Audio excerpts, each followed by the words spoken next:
In Pakistan, if there is one thing that is constant, it is the military.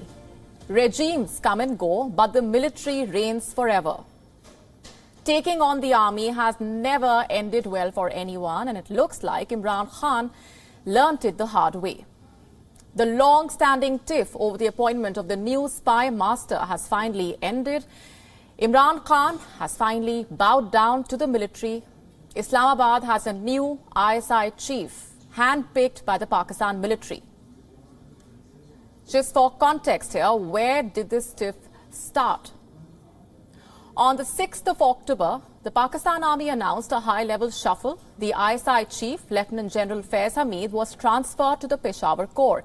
Karachi Corps Commander, Lieutenant General Nadeem Ahmed Anjum, was named as his replacement.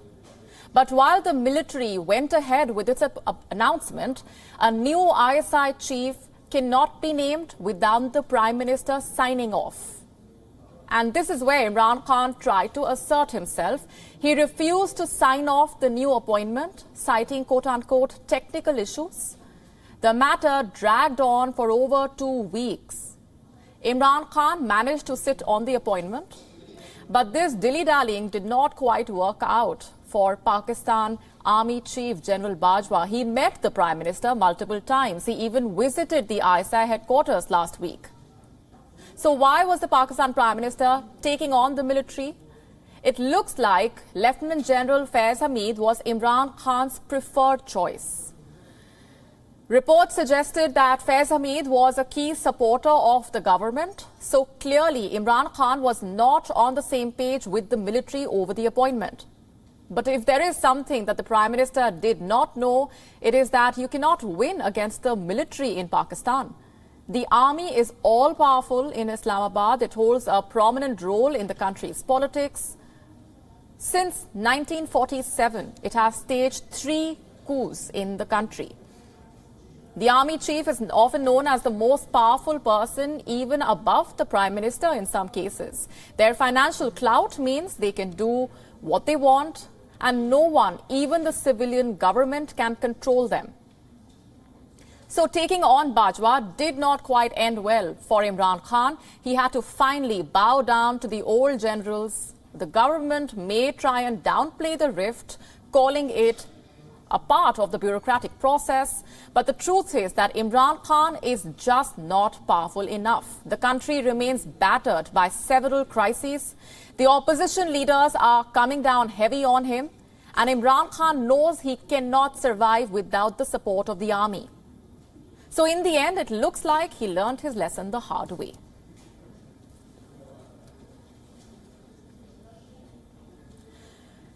Let's go straight across now to our Pakistan Bureau Chief Anas Malik, who's joining us live on the broadcast. Anas, this is a tiff that we have been following very closely. It did not quite end well for Imran Khan.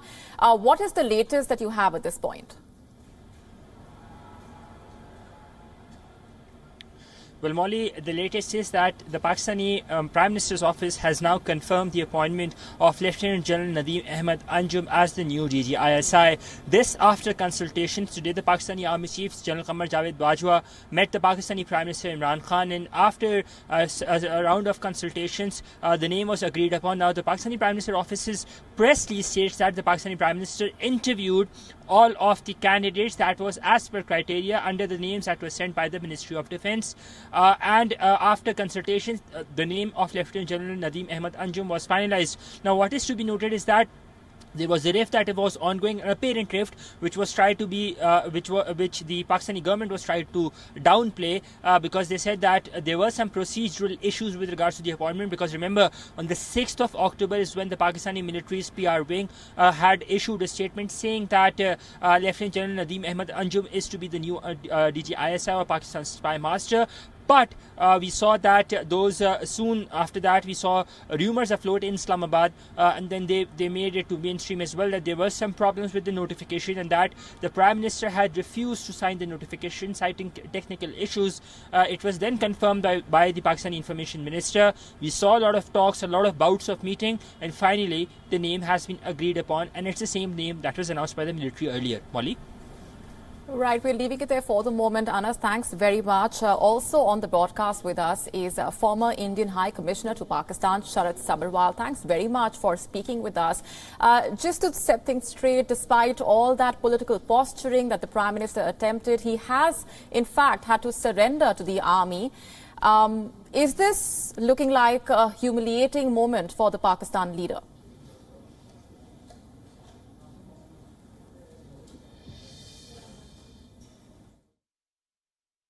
Well, the result is on the expected lines. As you know, General Bajwa, the Chief of Army Staff, he wanted Nadeem Anjum as DGISI.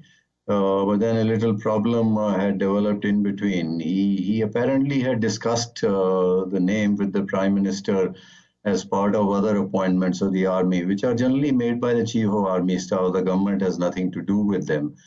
And then somehow, either because of some misunderstanding or the Chief of Army Staff asserted his authority, they announced the appointment of Nadeem Anjum through the Inter-Services Public Relations.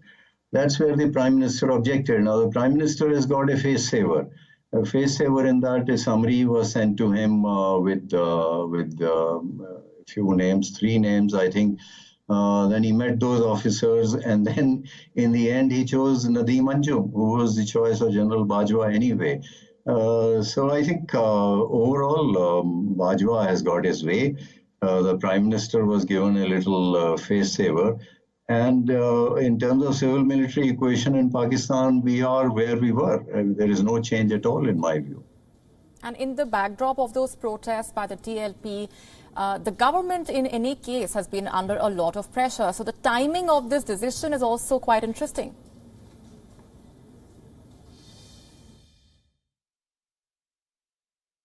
Yes, I think this renewed agitation by Tehreek-e-Labaik Pakistan, this came at a very interesting time.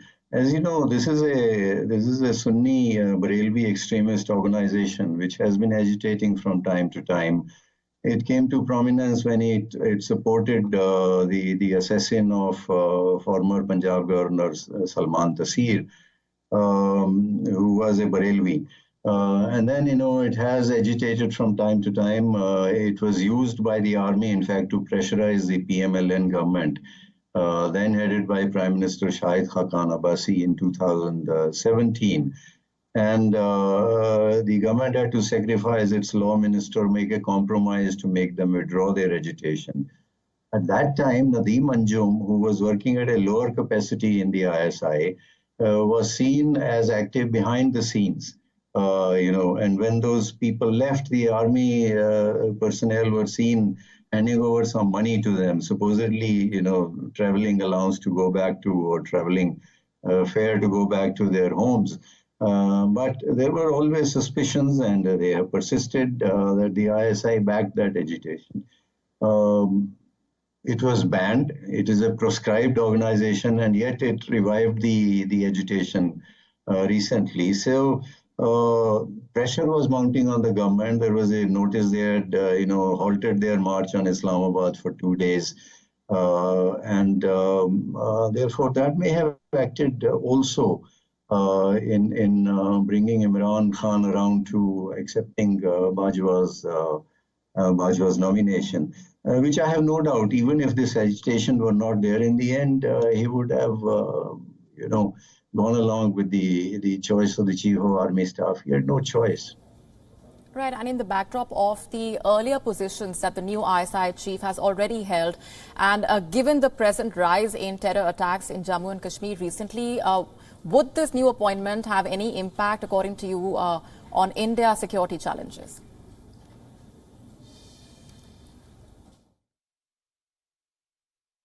Well, that's again a larger issue.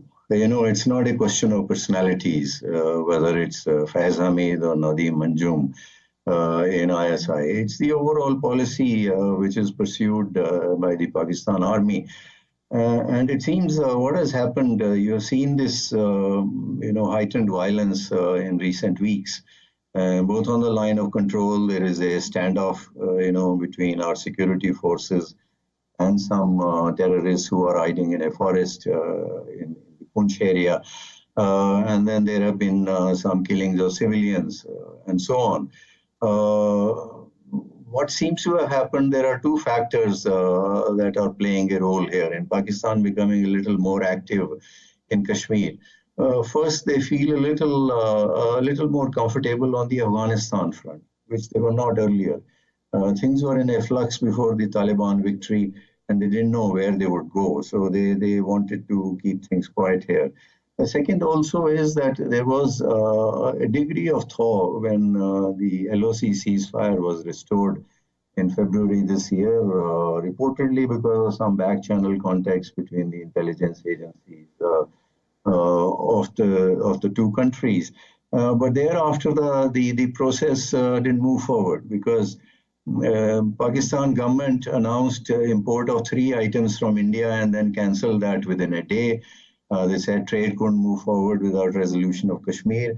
And then there were unreasonable demands, that government of India should withdraw its move of, reverse its move of 5th of August 2019. And that was very difficult to meet. No government of India can be seen to be making such a move or granting statehood to Jammu and Kashmir in response to demands from Pakistan. So the process didn't move forward, and that little thaw opening that came, that didn't widen. So because of that, also they may have taken the decision to ramp up things a little bit, in the hope that they would end up softening India's attitude. That may not have happened. In fact, that the reverse may happen because of what they are doing. But that may have been their calculations. So those two factors seem to have contributed to what is happening. And as I said, it's a larger issue. Again, will not be impacted by a change of incumbents in the ISI. We're leaving it there for the moment. Thanks very much once again for joining us here on WION World is One.